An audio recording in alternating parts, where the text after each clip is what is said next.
You see, most of we analysts that come, like we they call content creators who come here to talk about Manchester United, the tactics and the philosophy and the system of Ruben Amorim or any other manager. Most of the times we are being underrated because she been to on camera and sit down there and talk anyhow, right? But these things are things that I've been saying many of these things that Ruben Amorim came out in this interview to say. I've been saying them. This is because it's not rocket science.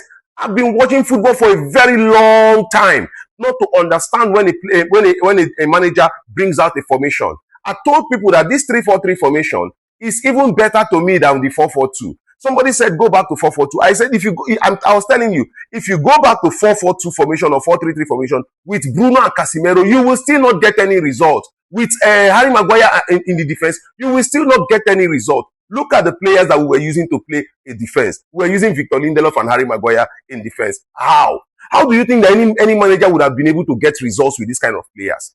Now, Bruno Fernandes is past his prime.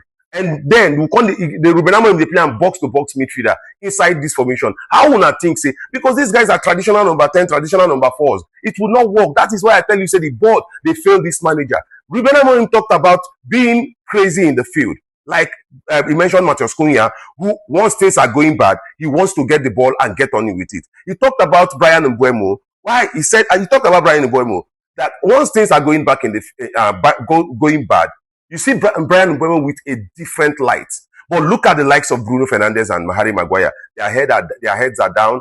They are already frustrated because they are losing. And that is not the character of a Manchester United player. It is never the character. The character of a Manchester United player is that you fight till the end. And that does not come from Bruno. That does not come from Casemiro. That does not come from, we don't have it in any of our players. There are no leaders. There are no crazy guys in our team. And this is what Ruben Amorim is talking about. And when he talked about the formation, he explained it from Joan Kroenke's point of view. You are trying to create overload because when you go attacking, you attack with a lot of men. And when you are defending with a lot of men. This thing is something I've seen in the past. I've seen this 3-4-3 formation in the past, the 3-4-2-1 formation. These things are not modern formations. They are formations that have been used in the past. And they are formations that have dominated in football in the past. And what is it? You have three man CBs, right?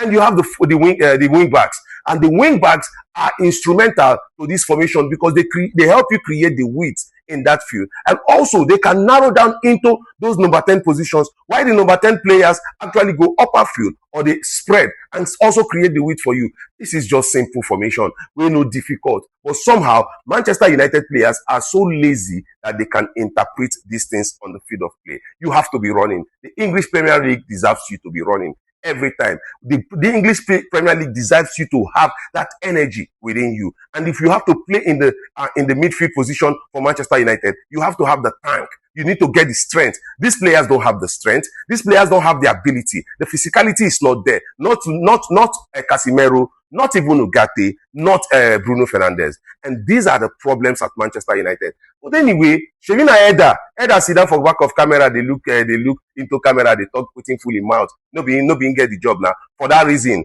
Eda don't know waiting they talk. But Ruben Amorim have mentioned all of these things out. And he has said it clearly. He has said it clearly.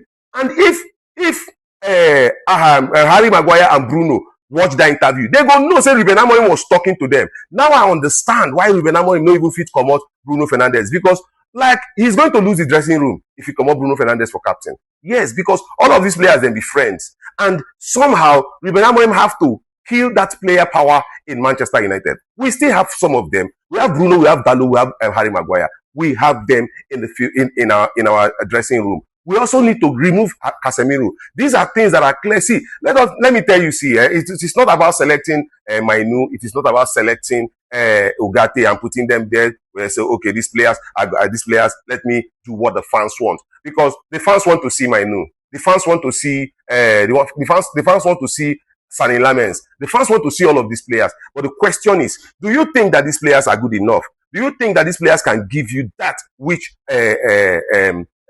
these other players are giving? Do you think? So I'm just trying to say this here. The board is failing Ruben. The board has failed him. And I will keep saying it until Ineos equip Ruben Amorim with the players. Sacking Ruben Amorim is doomed to Manchester United.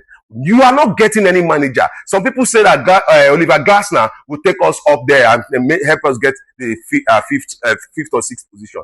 Oliver Glasner comes to Manchester United and we will repeat all of the things that we are saying because the players do not have the attitude. We don't have players who got the attitude to win anything. They are tired. Bruno Fernandes is in his 30s. He came to Manchester United when he was 25 to 26. He is 31 going to 32. He is tired. Harry Maguire is tired. Let these players go. Simple as that.